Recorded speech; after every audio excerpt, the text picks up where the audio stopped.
USQ is home to the Centre for Australian Indigenous Knowledges. The Centre for Australian Indigenous Knowledges, or CAIK as we know it, is designed to support Indigenous students here on campus at USQ, as well as providing research opportunities for academics from within USQ and from all over Australia. We hope you enjoy the following presentations. Hello, and Mayim, which is a Torres Strait greeting of welcome. My name's Bill McCann, and today I'd like to talk to you briefly about Torres Strait Islander customs, or in Torres Strait Creole, Ilan Custom. I too would like to acknowledge the traditional owners of this land we're on, the Djarowa and Gaibil people. When Torres Strait is mentioned, people usually think of one man, one of the most influential Australians of the 20th century. I refer to the Murray Islander, Eddie Koiki Mabo. The introductory slide shows the beautiful Torres Strait Islander flag. In the centre, around the star, is a representation of the dari, or traditional headdress of the Torres Strait Islanders. This headdress is worn at many of their ceremonies, designed to express their customs. When I visited the Torres Strait, I came across this lovely children's verse.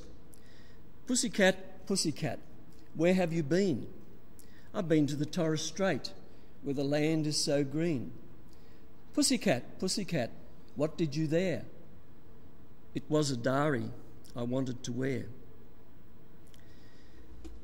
Briefly, the second slide shows a map of the Torres Strait, and it shows the Torres Strait to be part of Queensland, lodged firmly between Cape York and Papua New Guinea. There are about 100 islands in 5 main island groups. 18 of these islands are inhabited. In our third slide, I refer to an author, John Singh, who's written well about the Torres Strait. And Singh says that we encounter in the Torres Strait tales spiced with courage, intrigue, romance and danger.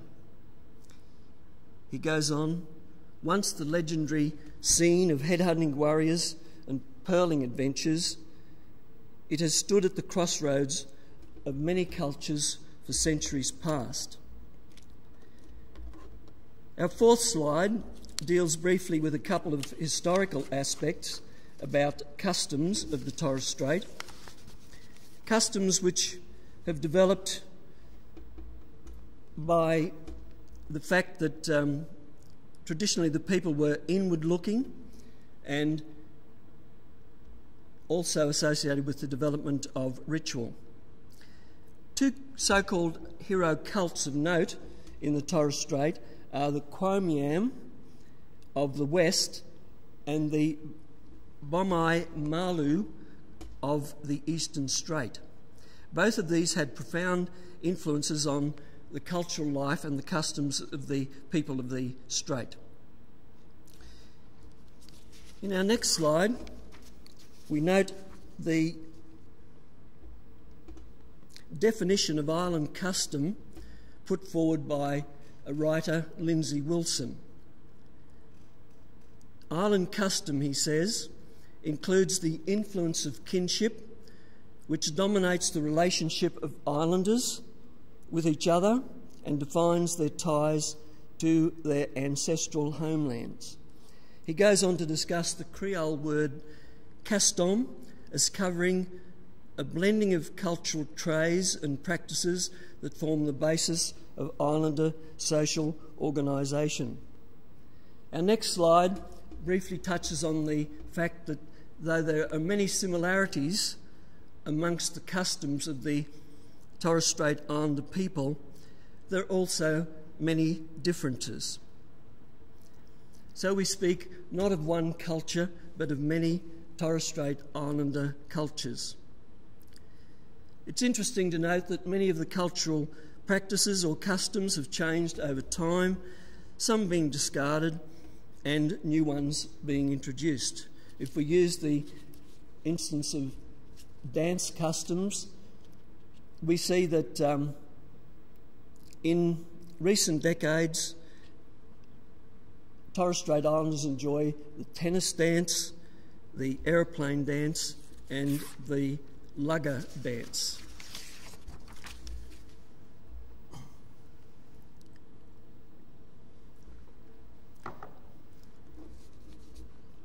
Turning now to two contemporary customs par excellence in the islands. The first one I refer to is the tombstone opening.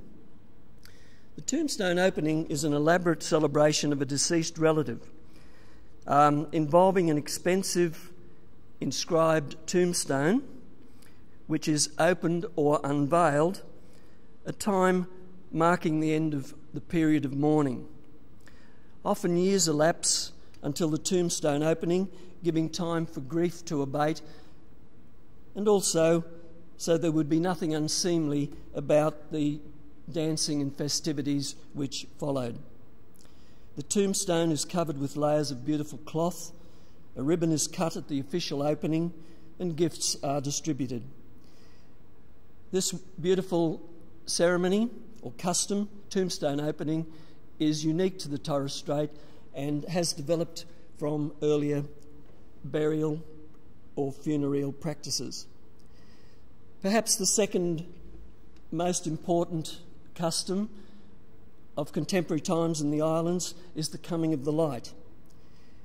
This is the celebration of the arrival of the London Missionary Society in 1871, July the 1st to be precise, and the coming of the light, the bringing of Christianity, is celebrated on July 1 each year. Our next slide indicates that there are many other customs besides the tombstone opening and the coming of the light celebrated in the Torres Strait. For instance, a quote from the Boigu Island Council, Boigu being an island of the Torres Strait very close to the Papua New Guinea border. A quote, "It is an island custom that special occasions are celebrated with traditional dancing and feasting."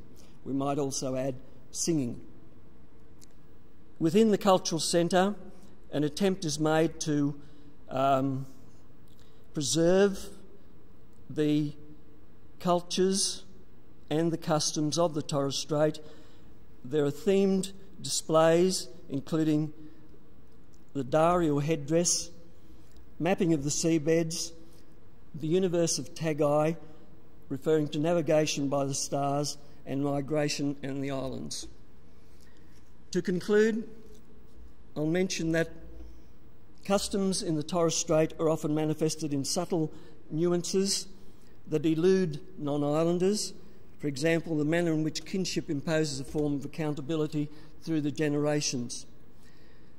And lastly, I'll mention the survival of custom or custom in urban communities and point out that most Torres Strait Islanders now live on the mainland, approximately 2/3 in fact, and the retention of island custom, their traditional customs, is extremely important to them.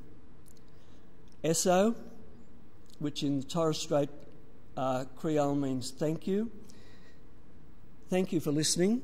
And Small or Kibiyawa, which again in Torres Strait Creole, it means small goodbye.